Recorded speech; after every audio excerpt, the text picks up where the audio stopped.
प्यारे मित्रों, प्रेम नमन। अध्यात्म यानी स्वयं का अध्ययन। जब हम स्वयं का अध्ययन करते हैं तो अपने आप को पूरा रिक्त और खाली पाते हैं। वहां कोई सहारा है ही नहीं, सब सहारे छूट गए। इसलिए ओशो ने कहा है कि अपने पास लौटना ही ध्यान है। और जहां भी तुम हो, जिस स्थिति में भी हो, बस तुम अपने भीतर ध्यान से जुड़ो। भगोड़े नहीं बनना है, भागना नहीं है, जागना है। क्योंकि ओशो जानते हैं कि जो ध्यान से जुड़ेगा उसका स्वयं ही सब कुछ छूट जाएगा। सब कुछ का मतलब व्यर्थ, जो हमारे जीवन में व्यर्थ है।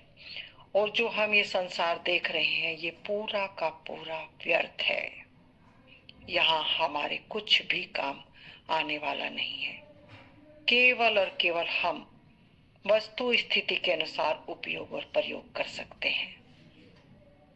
निरर्थक समझ में आ जाए तो हमारे जीवन में सार्थक उतर जाता है। और जो सार्थक को देख लेता है वह सार्थक से भी मुक्त हो जाता है, जहां हमारी केवल और केवल चैतन्य स्वरूप हमारी मुक्त अवस्था है। जाग कर देखोगे तुम कहीं भी नहीं हो। तुम्हारे दावे सब झूठे पड़ जाएंगे।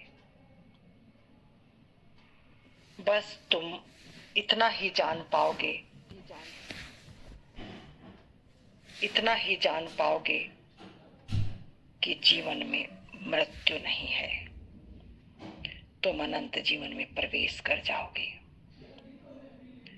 जहां जीवन की अनंत उड़ान है। तुम तैरना सीख जाओगे।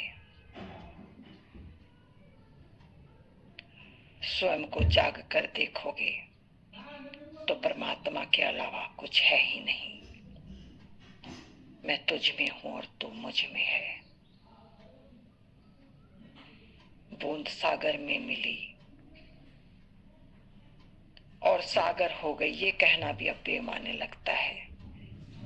क्योंकि सागर में जिस दिन मिल जाएगी तो इस शरीर का भी अस्तित्व यहाँ संसार से विदा हो जाएगा। तुम्हारा बोलना द्वंद है, केवल और केवल इशारा मात्र। जो इशारे को पकड़ लेता है वो अपने भीतर डूबकर रहस्य को समझकर जीवन की अंतर यात्रा में प्रवेश कर जाता है, जहां एक चैतन्य दृष्टि है जो देखती भी है, सुनती भी है और समझती भी है। यही बोध है, यही जागरण है। आगे फिर कहूंगी। इन्हीं शब्दों के साथ मैं अपनी वाणी को विराम दूंगी। सबका जीवन मंगलमय हो। मेरी बहुत बहुत शुभकामनाएं।